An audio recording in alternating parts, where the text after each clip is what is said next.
a plusieurs définitions, mais j'aimerais être bref dans ce que je vais donner comme définition. La prière, en fait, c'est un mouvement de l'âme, c'est un entretien, une conversation, un dialogue entre un chrétien et son Dieu. Donc, celui qui prie doit se mettre en tête qu'il entre en communication avec le Seigneur. Parce qu'il n'y a pas deux moyens par lesquels l'homme peut entrer en communication avec Dieu. Le seul et l'unique moyen, c'est la prière. Donc, lorsqu'on prie, on entre directement en communication avec le Seigneur ou on dialogue avec lui.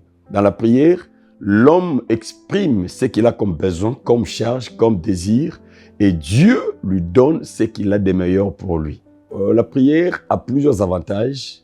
Entre autres, nous vivons dans un monde où le mal domine sur le bien, j'aimerais dire ça.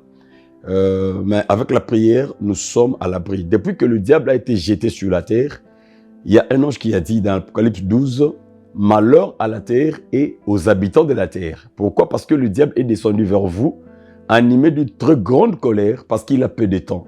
Donc, avec la prière, Dieu nous donne la capacité, le pouvoir de dominer sur le diable. On ne peut pas vaincre le diable sans la prière. On ne peut pas vaincre le diable avec la parole. Le diable a plutôt peur de la prière. Quand tu pries, tu terrorises en même temps le monde des ténèbres. Quand tu pries, tu endommages, tu préjudicies le territoire du diable jusqu'au point de le rendre inefficace et sans force. Le pouvoir de la prière, premièrement, c'est un pouvoir spirituel.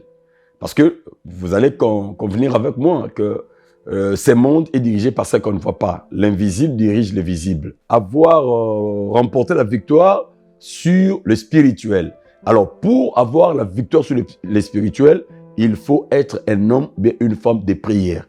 Il nous donne le pouvoir sur lui. Jésus a dit, voici le pouvoir qui accompagnera ceux qui ont mon nom. Ils chasseront les démons. Donc, c'est un pouvoir que Dieu nous donne. Nous chasserons le démon. Nous allons remporter sur le sorcier. Et aucun esprit méchant, soit-il, ne nous fera du mal. La prière, il n'y a pas un temps fixé pour prier. On peut prier le matin, on peut prier à midi, on peut prier le soir, tout comme on peut prier la nuit et tardivement la nuit. 1 Timothée chapitre 2, verset 8, la Bible dit, « Je veux donc que les hommes prient en tout temps, en tout lieu, en élevant des mains pures, sans colère ni mauvaise pensée. » Donc, l'attitude que nous devons avoir dans la prière, nous devons être saints, nous devons être purs pour que notre prière soit exaucée. Il y a plusieurs sortes de prières que si je me permettais le luxe de pouvoir les étaler ici, on aura presque toute une journée. Alors, allez-y comprendre, il y en a plusieurs. Et puis, prière d'adoration, d'exhortation, prière d'intercession, prière de louange. Il y en a plusieurs sortes de prières. D'ailleurs, la Bible dit que les bontés de l'Éternel ne sont pas épuisées et ses compassions ne sont pas arrivées à leur terme. Car Dieu le renouvelle chaque matin.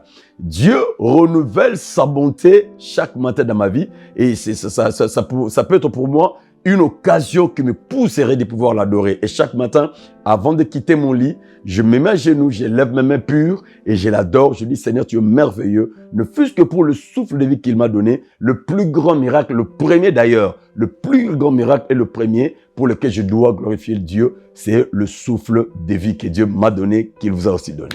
Des fois, parce qu'on est accablé par des problèmes, par des soucis, on est tiraillé de gauche à droite par des multiples problèmes, on pense que Dieu reste silencieux dans notre prière. Dieu n'est pas silencieux. D'ailleurs, Dieu nous répond avant même que nous puissions prier. Dieu nous donne avant même que nous puissions lui demander. Donc, il n'est pas silencieux. Bon, certainement, quand on prie, après la prière, le ciel ne doit pas s'ouvrir et vous voyez un Dieu qui descend en soutane avec beaucoup de barbe, dit, en tout cas, ma fille Nancy, je t'ai exaucé, ta prière a été exaucée. Non, Dieu n'est pas comme ça. Dieu ne reste pas silencieux. Quand tu pries, crois. Il te demande de croire à cette prière. Marc chapitre 11, verset 24, Jésus a dit, tout ce que vous demanderez en priant. La première condition, il dit, croyez l'avoir reçu. Ça, c'est la première condition. Donc, n'attends pas voir Dieu, n'attends pas entendre la voix de Dieu pour être convaincu enfin que Dieu t'a exaucé. Dieu t'a parlé. Non. Crois seulement que Dieu t'a écouté. Alléluia. Tout ce que vous demanderez en priant, croyez que vous l'avez reçu. Et deuxième condition, et vous les verrez s'accomplir. Même si vous demandez aujourd'hui à Dieu le miracle, l'Éternel vous obligera toujours de croire au miracle. Parce que lorsque vous ne croyez pas à ce que vous demandez à Dieu, vous allez l'éloigner vers vous. Mais ce que vous croyez dans votre prière, vous l'approchez auprès de vous. C'est très important.